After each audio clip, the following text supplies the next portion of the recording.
thanks again to all the art contest entries, and congratulations again to Kiefer for winning the contest. This is the movie you asked me to review, and I hope you enjoy it.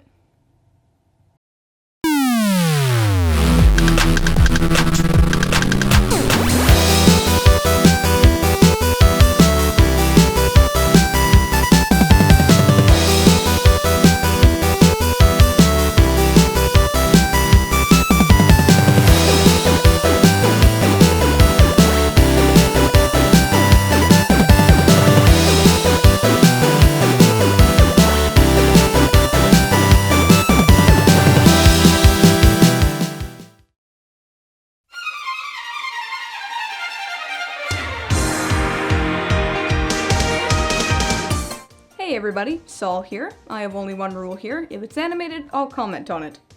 And I have a serious question for you.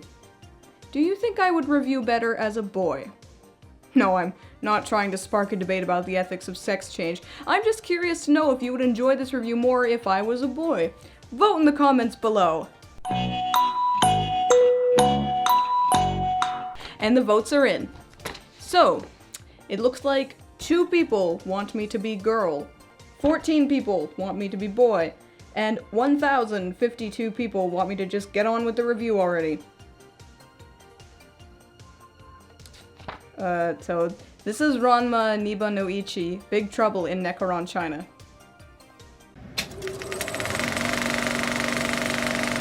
Ranma Niba no Ichi, Big Trouble in Nekonron, China is an anime movie produced by Studio Dean, which serves as a sequel to the 1989 anime series Ranma Niba no Ichi Netoen.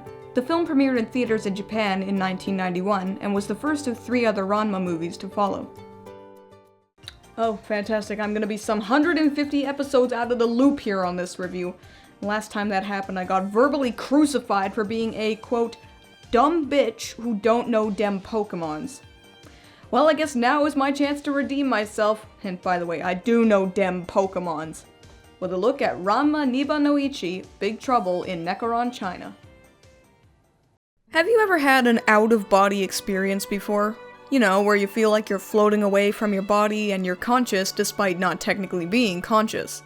No, that's not what this movie is about. I mention it because the plot's relationship with the movie itself is like it's having an out-of-body experience. Floating somewhere close to the movie, but not actually being in the movie itself. Okay, check the wax, folks. Ranma Sao Tome and his gang of odd cohorts are having some shenanigans around Furinkan until suddenly, and I mean really suddenly, a group of practitioners of the 7 Lucky Gods martial arts descend from high above, led by Kirin, who seeks to wed the bearer of the second half of a scroll of luck. From a misunderstanding, Kirin thinks that Akane Tendo, Ranma's fiancé, is the bearer of the scroll, so he kidnaps her, and it's up to Ranma and his associates to hunt them down and rescue Akane.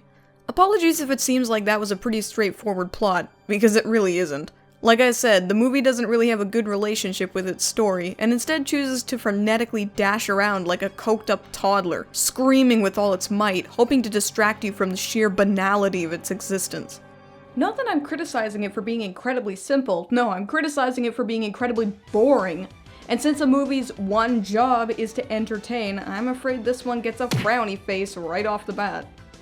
Since this is an anime movie, there's the prerequisite billion characters who scurry about like cockroaches in an attention-hogging mosh pit. But since I don't know who any of these people are, and have no interest in them anyway, I'll just briefly summarize. There's Ranma Sao Tome, the protagonist, whose big defining feature is that whenever he touches cold water, he turns into a girl, and back to a boy again when he touches hot water. So what happens if he touches lukewarm water? Does he become a hermaphrodite? Ranma is a completely stock and stereotypical shonen anime protagonist, which lights up my neurons about as much as radio static. And even in his female form, his personality is exactly the same, so there's literally zip all to say about him. Her... whatever. Then there's Akane Tendo, a tsundere of the highest order who gets to play damsel in distress all day long. My question is, if she's strong enough to carry 100 massive pickling pots on her own, why doesn't she just punch everyone and escape? Oh well, because then there'd be no movie after all, right? A woman escaping her own kidnapping just by her own skills, brains, and reflexes? Perish the thought! And we've got Haposai, the founder of the Anything Goes martial arts, who is a massive pervert stealing panties from women and lusting after what this universe considers hot girls. Haposai is probably the most annoying character in this movie, maybe all of anime in general, but I've never seen every anime, so I'm gonna go with just the movie. There's also Ryoga Hibiki, Ranma's rival, who has a terrible sense of direction and who turns into a black pig when splashed with cold water, Laichi, an elephant trainer and the original owner of the Luck Scroll who doggedly pursues Kirin, and there's also... Actually, you know what, never mind. None of the other characters are important enough to talk about, and they just tag along on the journey for funsies and not much else. So I'll just finish off by touching on Kirin, the antagonist, who looks to marry Akane for possessing the Luck Scroll. Kirin, again, is so incredibly conventional in his demeanor, his totally awesome, no seriously, martial arts skills involving chopsticks, and his inability to eat anything but pickled vegetables and rice, that I can feel my hypothetical future great-grandchildren falling asleep, so let's just shuffle on ahead.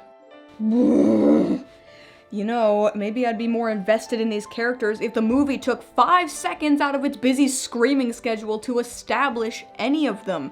And I know what you're gonna say, well, watch the anime series and then you'll get to know the characters and then you won't need establishment. Well, here's the thing about that.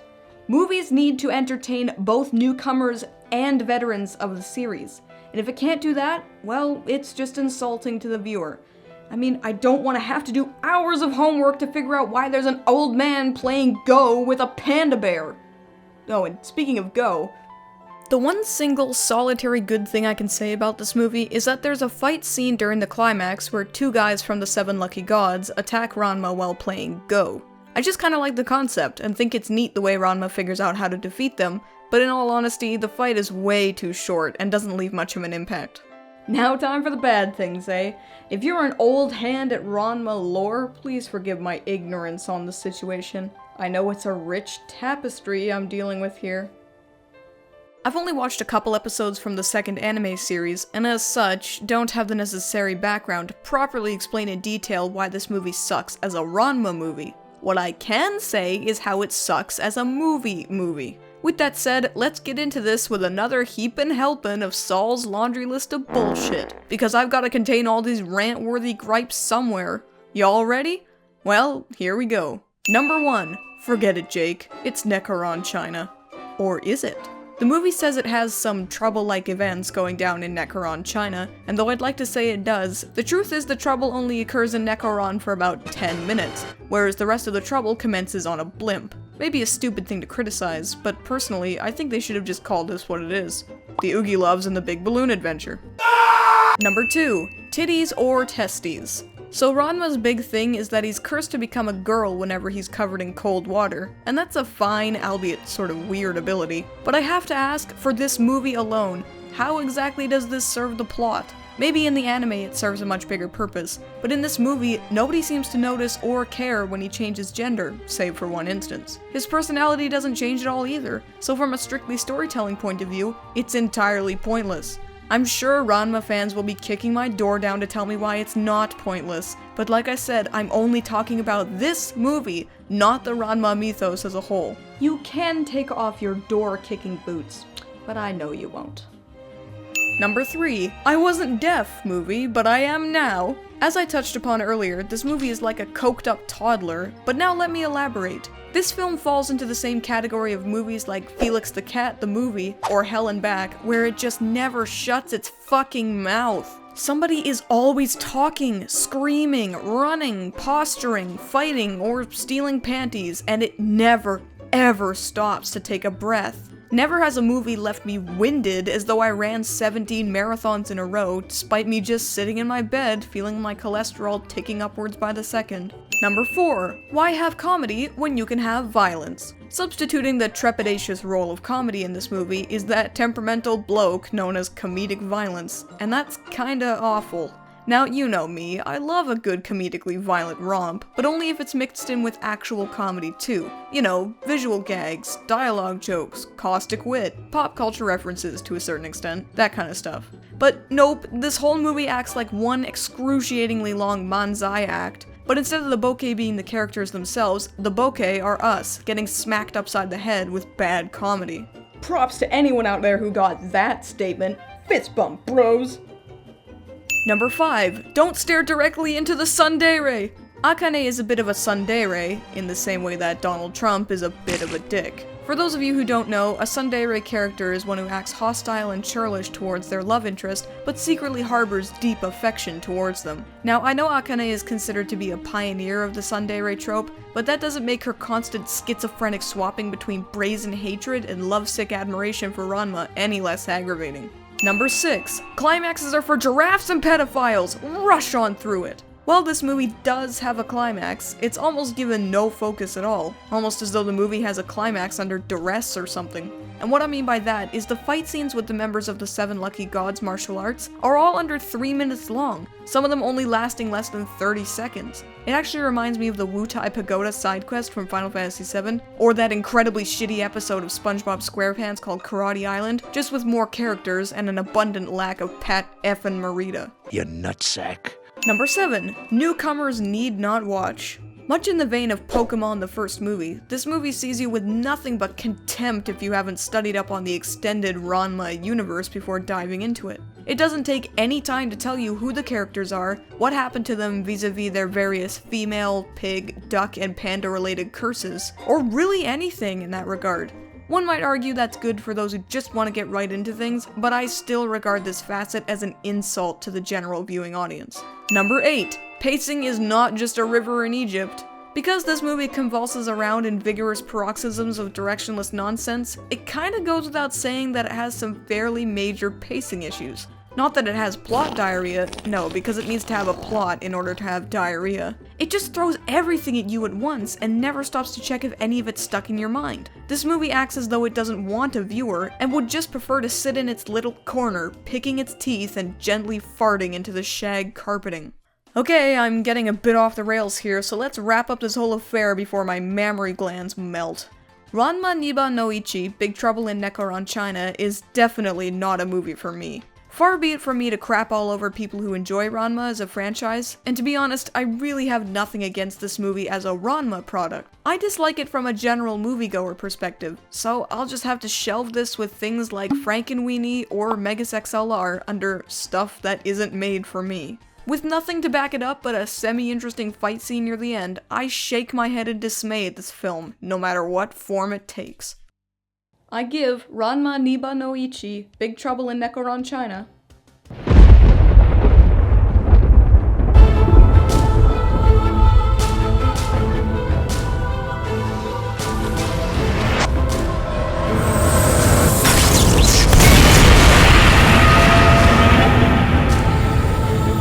Half an eye out of 5. So, Ranma Niba no Ichi, Big Trouble in Nekonron, China. Is it watchable?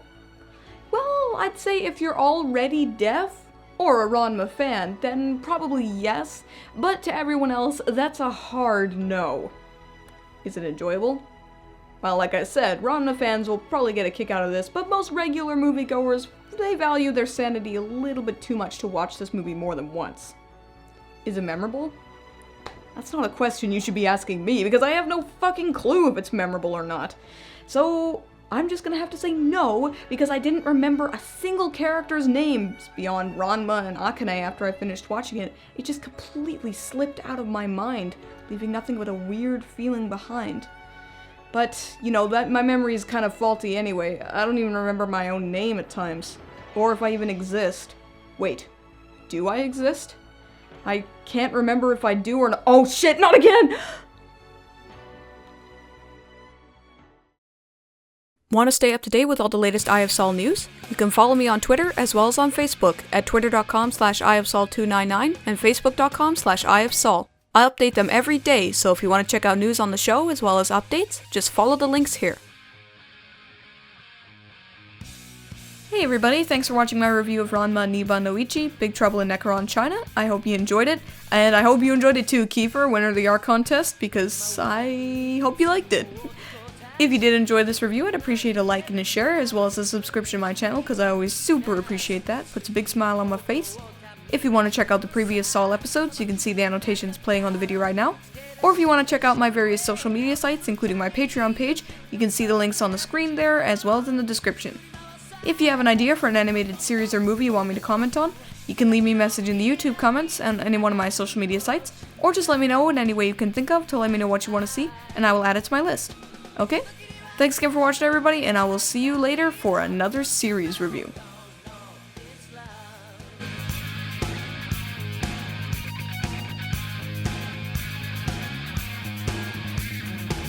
小麦色した